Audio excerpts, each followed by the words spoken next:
अहमदाबाद में एक अफसोसनाक वाक़या पेश आता है कि 242 मुसाफिरों को लेकर जाने वाली एयर इंडिया की परवाज़ क्रैश हो जाती है। ये मामला कैसे हुआ, जहाज़ कौन सा था, क्या क्या उनकी नेशनलिटीज़ थी, साथ में एक और चीज़ों में मैप से आपको समझाने की कोशिश करूँगा इंडियन जो एयरलाइंस हैं वो किस तरह से प्रेशर में हैं।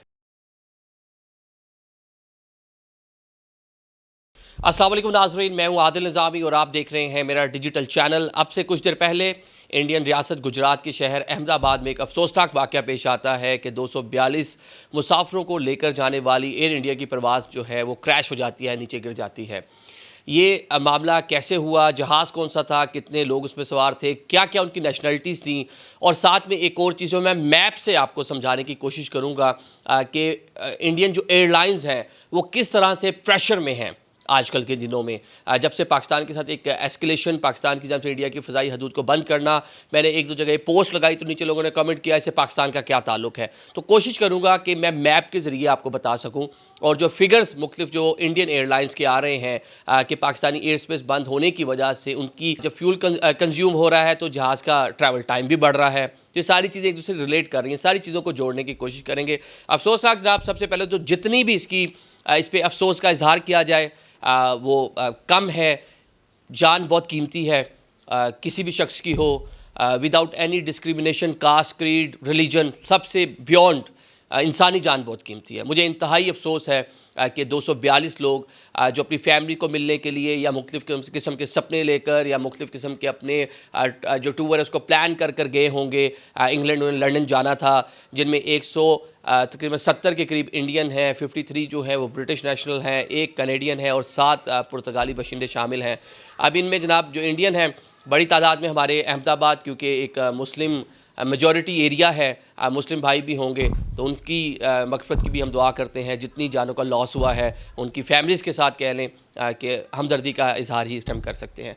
जनाब, मामला कुछ ये होता है कि अहमदाबाद का जो इंटरनेशनल एयरपोर्ट है, दिन 1:38 पर इंडियन टाइम के मुताबिक जहाज़ जो है वो टेक ऑफ करता है। सिर्फ 635 फीट की बुलंदी पर जाता है, 322 माइल पर आवर की स्पीड होती है और 1 मिनट बाद ही जो पायलट है वो फौरी तौर पर जनाब कंट्रोल टावर को मे डे की कॉल दे देते हैं कि हंगामी सूरत और साथ ही उनका जो राब्ता है वो मुनक़ते हो जाता है। डिफरेंट विजुअल्स हैं, फुटेजेस आपको नहीं दिखाते, तस्वीर आप पीछे देख सकते हैं कि जहाज़ किस तरह ऊपर जाता है। फौरी तौर पर जनाब वो आबादी के इर्द गिर्द ही एयरपोर्ट के बिल्कुल पास जो है वो गिर कर जो है वो तबाह हो गया है। जहाज़ ये बोइंग जो है 787-800 ड्रीम लाइनर था। अब जितने पिछले कुछ टाइम में जहाज़ गिरे हैं, ज़रा इसके हम देखें, जीजू एयरलाइन हो, यूएस एयरलाइन का जो जहाज़ गिरता है, ज़्यादातर बोइंग के त्यारे जो है ना आजकल मुश्किलात में है। पता नहीं क्या इनका मसला आ गया है कि गिरने वाले ज़्यादातर त्यारे जो हैं बोइंग के ही, बोइंग कंपनी जो अमेरिकन त्यारा साज कंपनी है उसी के हैं। अब ये जहाज़ भी जनाब बोइंग कंपनी का ही है। अब ये जनाब एयर इंडिया की परवाज़ थी, हैदराबाद से इसने लंदन जाना था, क्रैश हो गई है। क्रैश के बाद जो विजुअल्स आ रहे हैं बड़े हॉरिबल हैं। इमदादी कार्रवाइयाँ वहाँ पर जारी हैं, जो रेस्क्यू वर्क है वो जारी है, वहाँ पे अलर्ट जारी कर दिया गया है, हंगामी सूरत हाल है। अब ज़रा वो बात कर लेते हैं जो इंडो पाक एस्केलेशन, इंडो पाक तनाज़ा, एक वॉर, उसके बाद से एयर स्पेस का बंद होना, ये पहला वाक़या नहीं है। आए रोज़ आप ख़बरें देख रहे हैं कि एक हाल ही में एक परवाज़ ने जो न्यू दिल्ली से उड़ी थी और उसने श्रीनगर गालबन जाना था, मकबूजा कश्मीर में, ओले पड़ते हैं जहाज़ के आगे, जिस तरह का एक आपने होल देखा पूरा। उसने रिक्वेस्ट की पाकिस्तान से लाहौर के एयरपोर्ट के लिए अप्रोच करने की, तो हमने उसको डिनाई किया। इससे पहले आप आए रोज़ इस तरह की खबरें देखते हैं कि जनाब दौरान परवास जो है जहाज़ में फ़नी ख़राबी, इंडिया से फ़लाने मुल्क जाने वाला, इंडिया से फ़लाने मुल्क जाने वाला, फ़लाने मुल्क से इंडिया आने वाला जहाज़ हंगामी लैंडिंग की है, उसने कहा कराची एयरपोर्ट पर, लाहौर एयरपोर्ट पर। आए रोज़ हम इस तरह की खबरें देख रहे होते थे। लेकिन अब जो एक कशीदगी है उनकी, जब से सिविलियन आबादी को निशाना बनाया गया, एक वॉर के बाद जो होते हैं फिर बहुत सारी चीज़ें कॉम्प्रोमाइज़ हो जाती हैं। अब वो कॉम्प्रोमाइज़ जो चीज़ें हुई हैं तो इंडियन एयरलाइंस को इतना लंबा डिस्टेंस जो है वो ट्रैवल करना पड़ रहा है। मैंने काफ़ी फ़्लाइट्स का जो फ़्लाइट टाइम था इवन लंदन के लिए, अगर कोई न्यू दिल्ली से फ़्लाइट उड़ती थी, अगर वो लेट्स सपोज 6 घंटे में पहुंचती थी तो अब उसका ट्रैवल टाइम 9 से 10 घंटे हो गया था। क्यों हो गया था कि पहले पूरा इंडिया क्रॉस कर कर उसने जनाब जी फिर जाकर उसने सी के ऊपर और फिर यूएई और ये जो रूट ये इस्तेमाल करते, जो भी एयर ब्रिज होगा उसको इस्तेमाल करते हुए जा रहे थे। अगर हम सिर्फ अब इस फ़्लाइट को डिस्कस कर लेते हैं, ये जो फ़्लाइट है ये अहमदाबाद से फ़्लाई कर रही है। अगर रूटीन के दिनों में पाकिस्तान के साथ जो अपनी जो एयर स्पेस है, अब ये मैप आप मेरे पीछे देखें, अगर एयर स्पेस ओपन होती पाकिस्तान की इंडियन जहाज़ों के लिए, तो बड़ी आसानी ये जहाज़ फ्लाई करता और पाकिस्तानी सिंध, कराची और इसके ऊपर से गुजर कर ईजीली जनाब ईरान या फिर उधर से आपके ओमान और यूएई को क्रॉस करता हुआ जो इसका रूट है, जो रूट ये सारी एयरलाइंस यही रूट इस्तेमाल करती हैं यहाँ से उड़ने वाली, तो बड़ी आसानी से ही जा सकता था। इसका भी ट्रैवल टाइम 1.5 घंटा तो लाजमी बढ़ा हुआ है। ये मैं आपको चैलेंज कर रहा हूँ, जो लोग एविएशन को जानने वाले हैं, इस डिस्टेंस को अगर वो देखें तो 1 से 1.5 घंटा इस फ्लाइट का भी टाइम बढ़ गया रूटीन से। ये पाकिस्तानी इसने एयर स्पेस को इसने सारा कह लें कि उसने नहीं इस्तेमाल करना, उसने एक लंबा रूट लेना है। अब सिर्फ इस फ्लाइट को छोड़ देते हैं।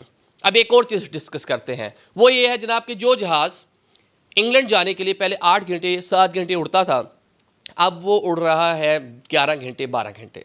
जो कनाडा जाने के लिए फ़्लाइट जो है उड़ती थी पहले 14 घंटे 15 घंटे, अब वो जनाब उसका फ़्लाइट टाइम जो है वो इतना हो गया है कि वो वन गो में जा ही नहीं पा रही, रेंज ही नहीं है जहाज़ों की। उनको यूरोप के कहीं ना कहीं रुकना पड़ रहा है। कहीं कोपनहेगन का नाम आया, कई और डेस्टिनेशन का नाम आया जहाँ पे उन्होंने क्या किया कि जो फ्यूलिंग के लिए जहाज़ इंडियन जो एयरलाइंस हैं उनके रुकना शुरू हो गए। कई रूट्स उन्होंने कैंसिल किए। एयरलाइन का जो पूरा सिस्टम है वो बेहंगम हुआ इंडिया में पिछले कुछ टाइम से, पाकिस्तान के साथ जो पूरा टेंशन है एयर स्पेस बंद होने की वजह से। तो ये पूरा जो दबाव है, ये दबाव आपको यहाँ पर नजर आया। मैं बिल्कुल ये नहीं कह रहा कि बिल्कुल एयर स्पेस बंद थी तो डैट्स वाई वो गिरा है, no, I am just saying कि इंडियन एयरलाइंस आजकल प्रेशर में हैं। टिकटिंग के जो मामला हैं वो मैनेज करने पड़ रहे हैं। उनकी एयरलाइंस जाके गवर्नमेंट को कह रही है हमें सब्सिडीज़ दें भाई, आपका पाकिस्तान के साथ इशू है, हमारी तो एयरलाइन, हमें तो अरबों रुपए का नुकसान हो रहा है। और ये पूरा जनाब जो मुनाफा कमा रही है, कौन सी एयरलाइंस कमा रही है? जो गल्फ़ की एयरलाइंस हैं। पैसेंजर जो है वाई को 4 घंटे ज़्यादा बैठे, फ्यूल कॉस्ट बढ़ गई, टिकट के ऊपर रिफ्लेक्ट होगी, वो किसी और एयरलाइन को चूज़ कर लेगा। तो ये बहुत सारी चीज़ें हैं कि जो इससे रिलेट कर रही हैं। लेकिन जहाज़ का गिरना अफसोसनाक है। अब इसमें जो बहुत सारे लोगों ने, मैंने एक लाइन लिखी कि पाकिस्तान की जो एयर स्पेस बंद होने की वजह से इंडियन जो एयरलाइंस हैं, एविएशन का शोबा है, वो मुश्किलात में है। तो मुश्किलात, ये बाकी सारी मुश्किलात हैं। गॉड फॉरबिड, ये बिल्कुल कहने का मतलब नहीं था कि ये जहाज़ कोई पाकिस्तानी एयर स्पेस बंद होने से हुआ, वो तो अब ये फ्लाई करने के कुछ ही देर बाद जाके गिर गया। तो मुश्किलात एविएशन इंडिया के लिए काफ़ी हैं। 2019 वाला जो मामला था उसमें बताया गया था कि अरबों रुपये का नुकसान हुआ था उनकी इंडस्ट्री को। अभी भी अरबों रुपये का नुकसान हो चुका है, वो सर पटा रहे हैं, मोदी साहब को बता रहे हैं, लेकिन वहाँ की गवर्नमेंट उसको उस तरह से नहीं ले रही, क्योंकि उनको संदूर में भी कुछ रंग बाकी हैं उनके मुताबिक। तो बाकी ऑन द अदर साइड मुझे बड़ा अफसोस है कीमती जानों के जाने पे। अब एक और रिकॉर्ड बन गया है जो इंडियन एयरलाइन है उसका। दुनिया में अभी तक सबसे ज़्यादा हादसा जो हुए हैं वो अमेरिकन एयरलाइन को हुए हैं। टॉप पे है, नंबर 1 पे है। नंबर 2 पे जनाब शेयर कर रहा है फ्रांस और इंडिया। दोनों के 11 जो कमर्शियल फ़्लाइट्स हैं वो क्रैश हो चुकी हैं, मतलब उनको नुकसान हो चुका है। इंडियन जो 2 जहाज़ हैं उनमें 2 टेररिज्म के भी वाक़यात उनमें शामिल हैं, लेकिन मजमूई तौर पर 11 जो हैं इंडियन एयरलाइन के जहाज़, इंडियन जो एयरलाइन जो उनकी नेशनल कैरियर था उसको प्राइवेटाइजेशन भी हो गई है, निजी शोबा उसको चला रहा है, वो क्रैश हो चुका है। तो दुनिया में दूसरे नंबर पर इस टाइम इंडियन एयरलाइन आ चुकी है। Thank you so much.